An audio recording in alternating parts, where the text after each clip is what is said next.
Lakukan aktivitas, tentu saya pilih, sudah saya pelajari jumlah step langkah yang saya lakukan. Jalan juga. Saya juga jalan, bukan jalan pagi ya. Saya bagi jalan pagi, siang, malam. Karena saya mau mencapai cukup 8.000 langkah. Jadi kalau ada yang bilang patokannya 10.000, tidak. 10.000 itu muncul dari jam itu loh, jam pedometer bikinan Jepang itu. Jadi situ asalnya.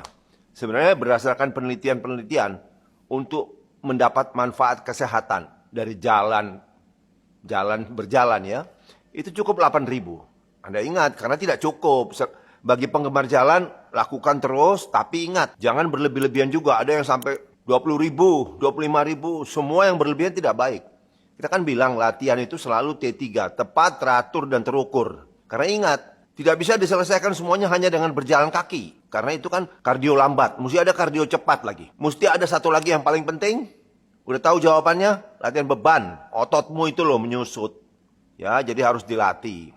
Nah, kembali ke 8.000 langkah. Ternyata pertanyaannya adalah, selama ini kita cuma kuantitatif. Oh, harus 8.000. Jadi pertanyaan yang muncul adalah, cadence-nya berapa? Cadence itu apa lagi? Cadence itu kecepatan. Jadi tentunya beda ya. Kalau saya bilang gini, saya 8.000 langkah itu dengan kecepatan saya rata-rata 100 langkah, 100 step per menit. Saya butuh 80 menit total untuk mencapai 8.000 langkah. Ya. Tapi kalau orang jalannya santai, kan dibilang, oh 8.000 langkah, oke, saya lakukan. Tapi dia cuma 50 step per menit, 50 langkah per menit. Jadi jalan santai betul lah. Barangkali lebih rendah lagi.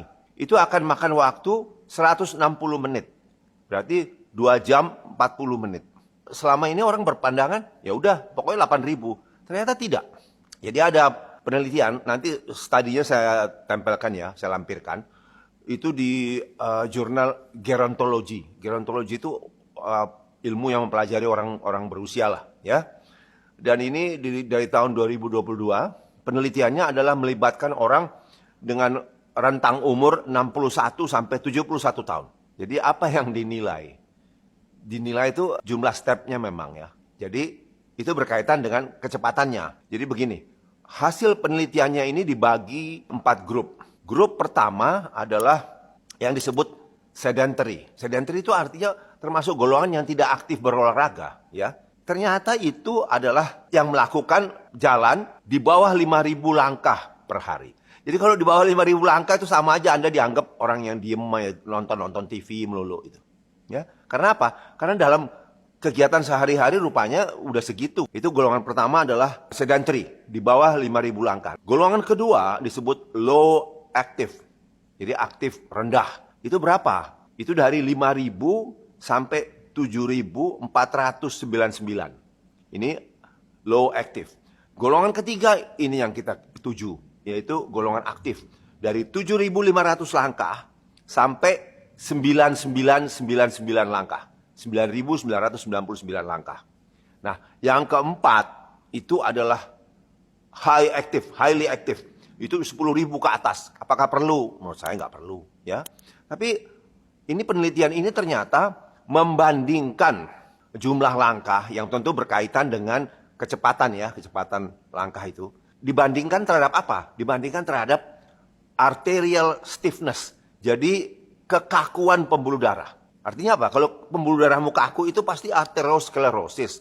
Jadi dindingnya mulai menebal dan sebagainya, itu menjurus ke arah penyakit-penyakit kardiovaskuler ya kan, tensinya naik dan sebagainya. Nah, ternyata golongan yang high active yang di atas 10.000 dan golongan yang aktif, ini tempat saya berada ya, antara 7.500 sampai 9.999 langkah, itu sama-sama bermakna pembuluh darahnya itu tidak kaku dibanding yang di bawah, yang sedentary. Jadi ternyata perlu aktif atau highly active untuk supaya pembuluh darah kita jadi lentur.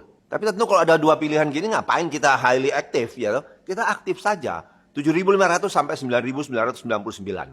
Nah, kemudian dibandingkan lagi yang low active, itu low active saya ulangi, yang 5.000 langkah sampai 7.499. Ini golongan ini ternyata pembuluh darahnya sama kakunya dengan yang sedentary.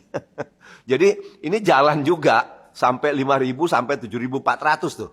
Ternyata pembuluh darahnya kaku sama seperti orang yang tidak aktif. Jadi lakukanlah, masuklah ke dalam golongan yang aktif atau highly active. Nggak perlulah, aktif saja. Jadi 7.500 sampai 9.999. Kalau saya sih patokan saya selama ini memang 8.000. Ternyata sesuai dengan penelitian tahun 2022. Ya, nah jadi kaitannya itu tentu dengan kecepatan. Jadi dibilang step yang baik itu adalah kurang lebih 100 step per menit. Dan tentu tidak bisa stabil ya. Makanya ada gunanya memakai jam-jam sport itu yang ada stepnya. Jadi kita bisa tahu. Tentu bervariasi kecepatannya nih. Kadang-kadang lebih cepat, kadang-kadang lebih lambat. Tapi memang saya sudah teliti, punya saya lakukan tuh antara paling rendah kalau saya lagi santai 80 step. Tapi bisa juga sampai 120. Jadi memang rata-rata itu 100 step per menit. Lakukan itu. Jadi bukan bilang gini, saya jalan kok 8.000 langkah. Tapi 5 jam, 6 jam, itu bukan jalan, itu merayap. Kura-kura, ya kan? Nggak ada gunanya.